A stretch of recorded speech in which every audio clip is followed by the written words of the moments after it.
Bonjour à toutes et à tous, bienvenue dans un nouvel épisode de Quitter la ville, mieux vivre à la campagne. Je vais encore me concentrer sur le lien entre l'intelligence artificielle et l'évolution actuelle de l'économie et les activités à la campagne éco-responsables, écologiques. Comme je l'ai dit dans le précédent épisode, je ne vois pas la soutenabilité d'un système économique aussi appuyé, guidé et mobilisateur de l'IA dans 10 ans.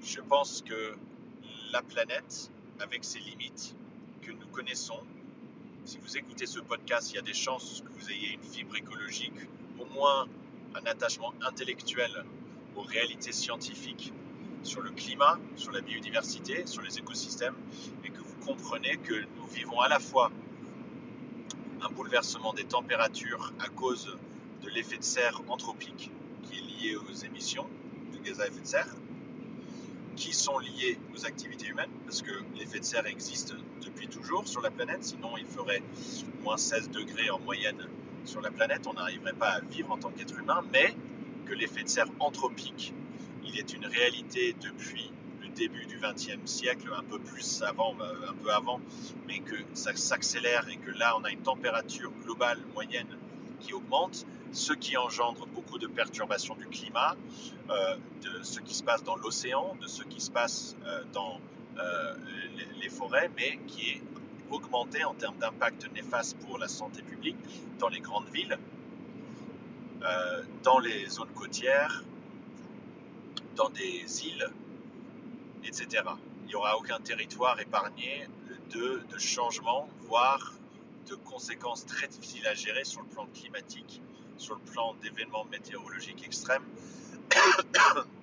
sur le plan de la ressource en eau, que ce soit un excès de précipitation dans quelques endroits comme le nord de la France et que ce soit insuffisance de la ressource en eau dans le sud de la France. Si je donne un exemple qui schématise un petit peu à notre échelle française. Bouleversement aussi d'un point de vue biodiversité parce qu'on vit la 6e extinction de masse. La dernière, c'était l'extinction des dinosaures, donc on parle de 60 millions d'années en arrière, ce qui veut dire que nous sommes en train de vivre une réduction de population animale et végétale et une perte de diversité biologique qui est extrêmement néfaste et remarquée dans le monde scientifique et qui a déjà un impact sur l'habitabilité de la planète. Il ne faut pas se dire que parce qu'il y a moins de biodiversité, que l'être humain s'en sort grâce au fait qu'il crée des systèmes de vie artificiels ou artificialisés. Non, ça ne fonctionne pas. Le climat et la biodiversité interagissent ensemble pour que la planète soit habitable pour l'humain. Donc juste répétez-vous cette phrase-là. Le climat et la biodiversité travaillent ensemble et font que la planète a été et est toujours habitable pour l'être humain. Et que vous soyez plus ou moins dans une logique de l'être humain vit avec la nature ou l'être humain vit à côté de la nature, j'ai même pas besoin de régler ce débat aujourd'hui. C'est une réalité, quel que soit votre positionnement là-dessus. Après, la réalité scientifique, c'est que l'être humain fait partie des êtres vivants. Et donc, après, je trouve qu'il y a une approche interdisciplinaire pour vraiment débattre de ce sujet sur le rôle de l'être humain sur la planète et sur son emplacement scientifique, si je j'ose dire. Mais j'ai une position qui est davantage dans le sens où l'être humain ne peut pas s'extraire de la nature, ça n'a aucun sens. En revanche, je peux comprendre des débats super intéressants sur comment l'être humain peut être vu différemment et est-ce que l'être humain arrive pendant un certain temps et à certains égards à créer un système qui fonctionne avec une relative indépendance par rapport au reste des êtres vivants et des écosystèmes sur la planète. Mais quelle que soit votre position là-dessus, le juge de paix, c'est le climat et la biodiversité travaillent ensemble pour faire en sorte que la planète ait été habitable pour l'être humain. Mais ça, c'est une réalité scientifique et on ne peut pas s'y déroger quoi qu'il arrive. Et donc, Je pense qu'il y a une insoutenabilité de l'IA, de comment on interagit avec elle, de l'économie et de sa consommation de ressources, parce que nous vivons des choses indéniables d'un point de vue de la planète et de ses limites, et que nous n'arriverons pas à faire cette augmentation, cette massification comme on a fait avec beaucoup d'autres technologies et paradigmes d'innovation qui ont augmenté notre consommation de ressources et qui ont augmenté nos émissions de gaz à effet de serre. Je ne pense pas qu'on arrivera à faire du remplacement de sources et d'activités polluantes, sources énergétiques, sources de flux, de logistique, de mise en place d'infrastructures, etc. On ne pourra pas suffisamment faire de remplacement pour que l'empreinte écologique globale se réduise et que nous favorisions la régénération du vivant. Je pense que pendant 3 à 5 ans, nous allons continuer sur cette lancée d'une augmentation massive du service rendu par des machines et des technologies et de l'intelligence artificielle, mais que nous allons véritablement atteindre une limite. Et ce qui est malheureux, c'est que par contre, là où il y a des aspects similaires avec les cycles du passé, ce que je suis en train de dire, c'est qu'on n'est pas dans un cycle, mais que s'il y a des similarités avec les cycles passés des changements drastiques de l'économie, c'est qu'il va y avoir des fortes inégalités dans comment les conséquences vont avoir lieu. C'est juste que je pense qu'elles seront beaucoup plus transversales cette fois-ci. C'est-à-dire que les inégalités augmentent, mais il y a des inégalités dans comment on vit les conséquences du changement climatique, comment on vit les conséquences de pollution, les conséquences de l'automatisation par des machines dans l'industrie. Tous les exemples de comment l'économie a été perturbée, ou comment des territoires ont été perturbés, il y a des inégalités qui sont sociales et financières face à ces perturbations, avec globalement le schéma de celles et ceux qui sont plus fragiles économiquement et socialement sont plus frappés. Et donc là, les exemples, il y a des exceptions à cette règle, mais cette règle, elle est quand même assez universelle.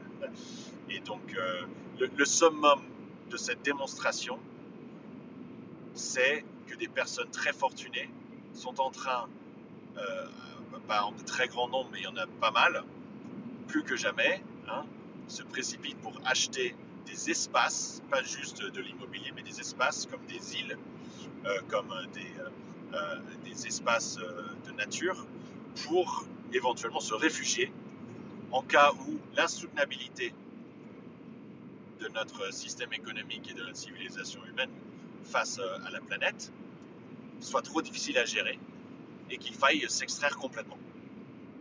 Et donc, si ça, c'est pas une démonstration de l'inégalité face à cette panoplie de conséquences et d'effets que nous allons vivre, je ne sais pas quel est plus probant comme démonstration. En tout cas, ces inégalités, ça ressemble à malheureusement ce qui se passe, une tendance globale de comment nous vivons le changement climatique, les bouleversements écologiques et les autres externalités négatives de notre économie. Maintenant, pourquoi est-ce que tout cela, c'est intéressant pour aller vivre à la campagne? Parce que, comme je le dis dans ce podcast régulièrement, quand on va vivre à la campagne, c'est l'occasion de questionner, d'améliorer et de s'épanouir dans des nouveaux modes de vie. C'est-à-dire des modes de vie où on décide d'aller vers, pour certains, un grand nombre, en ce qui me concerne, c'est le cas, plus d'autonomie alimentaire. Et qu'est-ce qui est nécessaire pour plus d'autonomie alimentaire? Soit on considère que l'autonomie alimentaire, c'est d'avoir un réseau de personnes qui produisent de la nourriture autour de soi, de pouvoir s'extraire de circuits longs, et ces circuits longs sont complément de s'extraire d'une agriculture éloignée Parce que les circuits longs, ça veut dire qu'il y a plus qu'un intermédiaire. Les circuits longs, ce n'est pas une question de géographie et de distance, mais quand on dit agriculture de proximité ou agriculture éloignée, là c'est une question de distance. Et donc si on combine circuit long avec plus qu'un intermédiaire pour que la nourriture arrive dans votre assiette, plus le fait que ça vienne de loin, là c'est l'inverse de l'autonomie alimentaire. Et donc ce qui est nécessaire pour l'autonomie, c'est à la fois de réduire les intermédiaires et de réduire la distance géographique. Parce que cela va ensuite permettre une facilité en termes de flux, plus stable quand les choses vont mal. L'autonomie alimentaire, ainsi, si on va vers l'extrême, c'est vous produisez toute votre nourriture. Mais je considère que déjà, c'est très positif de pouvoir consommer de la nourriture dont on sait l'origine, et de surcroît qui vient de quelque part de pas loin, que vous avez une connaissance, voire même une relation avec les personnes qui produisent cette nourriture, et que même quand il y a des flux logistiques, financiers, infrastructurels qui sont perturbés pour plusieurs raisons très légitimes qui ont déjà eu lieu depuis quelques années, exemple Covid, et qu'il y a eu des flux et des systèmes économiques qui ont été très touchés, ce qui a mis en cause la capacité d'avoir tous les produits que nous voulons au quotidien et dont nous avons l'habitude, et bien quand les choses vont mal, cette autonomie alimentaire permet tout de même de fonctionner. Et donc, si je vous dis ce premier point, que les modes de vie, et là je prends l'exemple de l'alimentation, peuvent être remis en question et améliorés quand on change de vie de la ville à la campagne, parce que c'est à la fois une façon de changer de vie, de changer de lieu de vie, mais aussi on a plus d'espace, on prend conscience davantage de l'agriculture qui est autour, donc c'est une conscientisation. C'est aussi de l'entraide qui est possible. Moi, j'ai beaucoup appris à faire le potager et le verger grâce aux personnes autour de moi qui soit étaient amateurs, mais qui cultivaient, soit des anciens agriculteurs, soit des agriculteurs. Donc ça, c'est le deuxième point. Mais troisièmement, et pertinemment pour cet épisode, l'IA ne va pas, pour l'instant, remplacer le fait de mettre les mains dans la terre, et ça, je le dis au sens figuré. Les agriculteurs avec des fermes et des moyens assez costauds intègrent l'IA et cela ne les remplace pas, ça augmente l'efficacité, je l'espère, de certaines parties de leurs activités. Et ça peut augmenter même la performance. Donc moi je ne suis pas dogmatique. Je trouve que c'est intéressant tout ce qui peut faciliter la vie des agriculteurs, même si je suis attaché à un système agricole et un système alimentaire qui va vers de plus en plus d'agroécologie et moindre impact sur les sols, sur la biodiversité, sur la santé, sur le climat.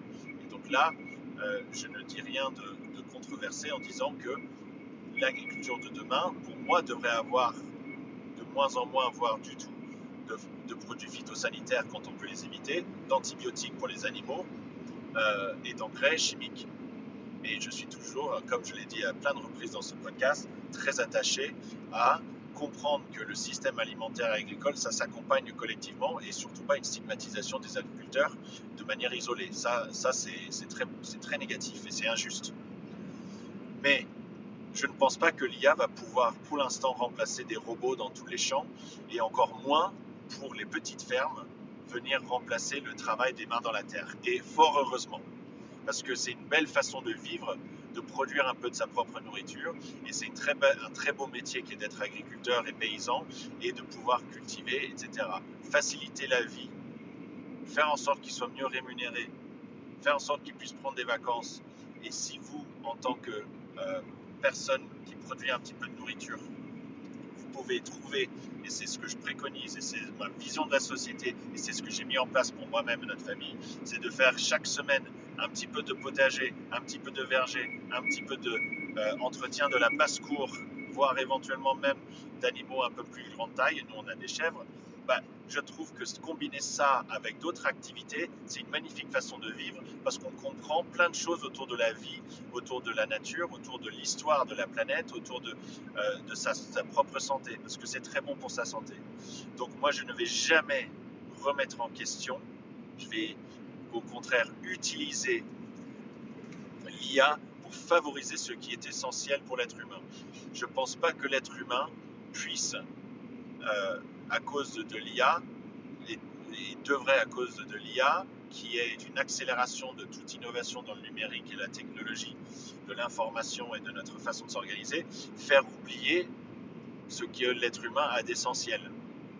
Et ce qu'elle a d'essentiel, c'est de pouvoir être dans le moment, de profiter de la beauté de la planète, de profiter de relations avec les autres, de profiter de sa capacité de communication, de profiter d'élever des enfants ou de donner un coup de main à d'autres qui ont des enfants ou au sein de la famille, si vous ne voulez pas en avoir vous-même, pour voir le miracle de la vie.